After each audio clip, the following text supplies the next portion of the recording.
How to fix Snapchat message not sending. So if you're unable to send message to someone on Snapchat, then this video might be helpful for you. So make sure you watch this video till the end and do subscribe to our channel for more videos like this. Now let's get into the video.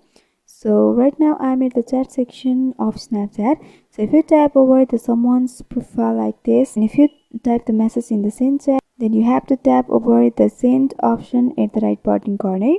But if you are unable to send the message, then the first thing is you need to check your internet connection.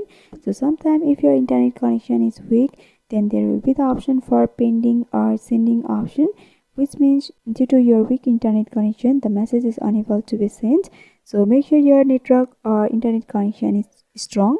So once you are sure about your internet connection, then you will be able to fix this problem, or the message will be sent easily. But if you're still unable to fix that, then you just have to go back and you have to press and hold on Snapchat and go for app info. On the app info, you can go for storage and cache and simply clear the cache. By doing that, your Snapchat will be refreshed and you will be able to fix your problem.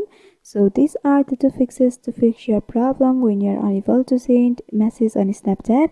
So I hope this video was helpful. If you want us to recommend any tutorial videos, then you can mention down below in the comment section.